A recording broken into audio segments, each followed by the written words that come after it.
जय श्री राम।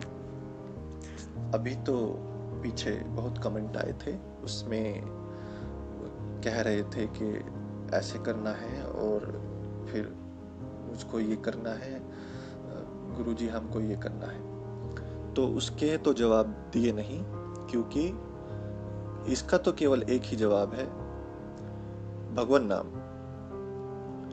केवल भगवान का नाम करोगे, केवल भगवान का नाम जपोगे, नाम जप करोगे तो सब कुछ प्राप्त हो जाएगा। इसके अलावा इस दुनिया में और कुछ करने की जरूरत नहीं है। ये हम नहीं कह रहे, ये सिद्ध महात्मा संत कह गए, महापुरुष कह गए, महात्मा गण कह गए। ऐसे ही हमारे भारतीय समाज में, भारतीय परंपरा में, सनातन सभ्यता में एक ऐसे ब्रह्मलीन संत हुए जिनका नाम था श्री उड़िया बाबा। देखिए, जिनकी स्थूल दृष्टि है उनको ये बातें अविश्वसनीय लगेंगी, लेकिन ये जो उड़िया बाबा थे, इनके उपदेश इन्होंने जो अपने शिष्यों को दिए, उससे उनके शिष्य को न केवल भगवत प्राप्ति हुई बल्कि उनका कल्याण सदा के लिए हो गया। तो ये वो उपदेश हैं जो इस वीडियो के माध्यम से बताने का प्रयास है।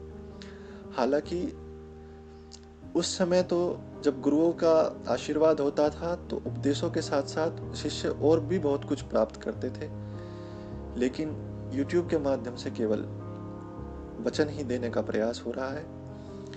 तो इसको केवल ध्यान से सुने। जिस भी मनुष्य का भजन से प्रेम होगा, जो इन बातों को समझता होगा, जो इन बातों से प्रेम करता होगा, उसको ये सारी बातें समझ में आएंगी, और जिसकी स्थूल दृष्टि होगी उसको कुछ भी समझ नहीं आएगा। तो श्री महाराज जी कह गए कि जितने भी ग्रंथ हुए हैं उनमें से अगर किसी एक से भी प्रेम हो जाए तो उस साधक का कल्याण हो जाता है।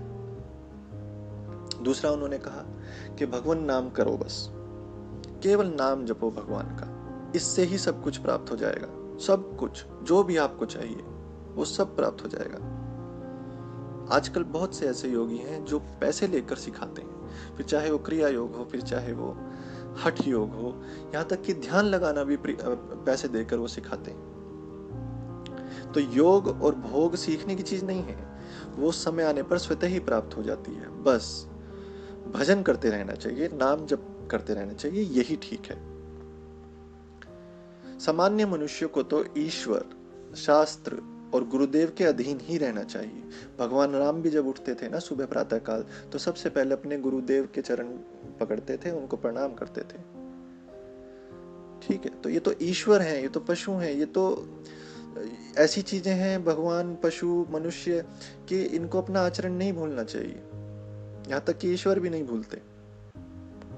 महाराज जी आगे कह गए कि जिसका मन एकाग्र हो, विषय में आसक्ति ना हो तथा जिसे किसी नवीन विषय की इच्छा ना हो, वह भगवान को प्राप्त कर सकता है। और कर क्या सकता है? कर ही लेता है। तो विषय की महान शक्ति ही ज्ञानी, भक्त और विद्वान को शोभ करा देती है।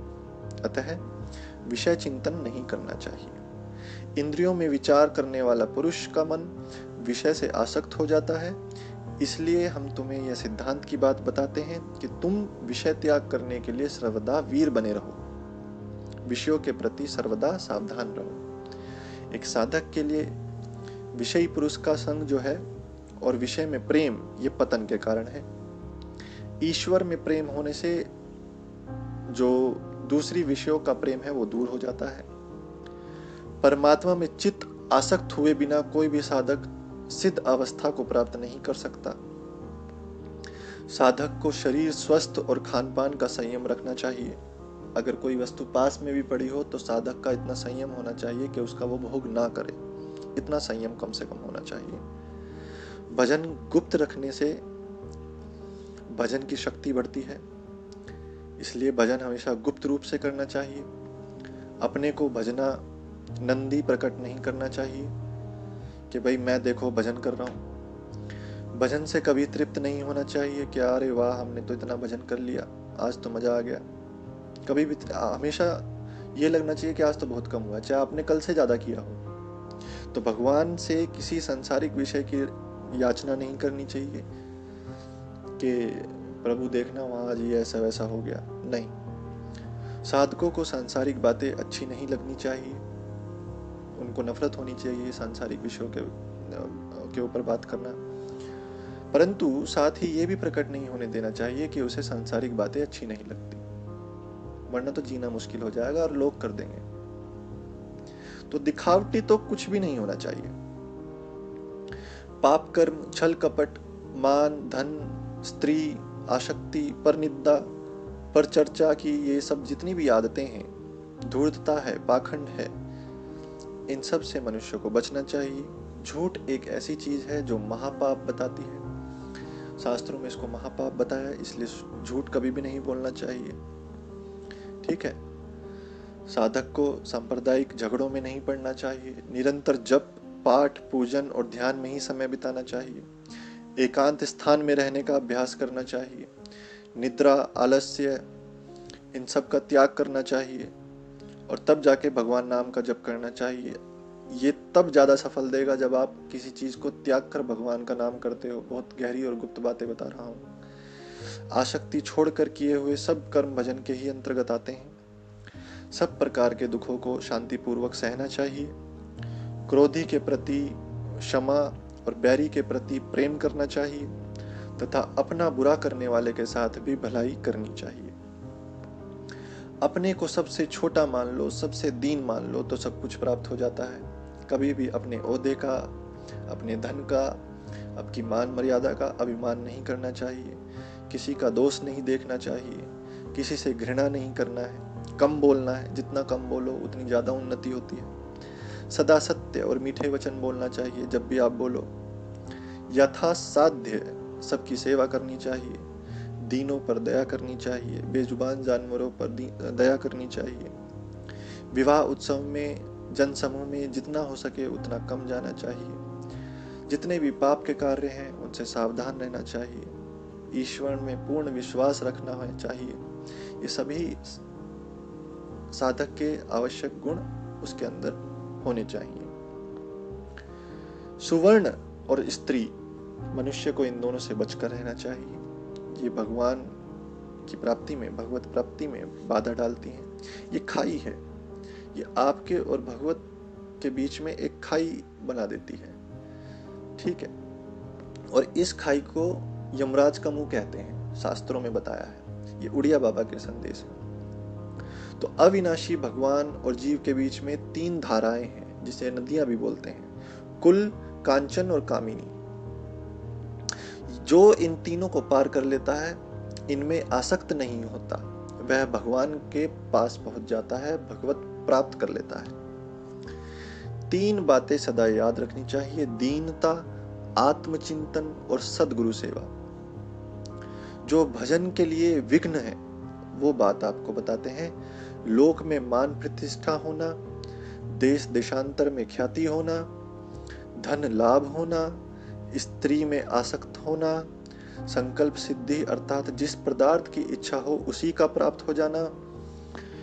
भगवत प्राप्ति के लिए ऐसे साधन जो कि आवश्यक हैं, जो कि अवश्य करने चाहिए। सहनशीलता का अभ्यास, समय को व्यर्थ ना गंवाना, पदार्थ पास होते हुए भी भोगने की इच्छा ना करना, निरंतर इष्ट देव का चिंतन करना और सद्गुरु की शरण में हमेशा अपने आप को सद्गुरु की सेवा में, उनके चरणों में रखना।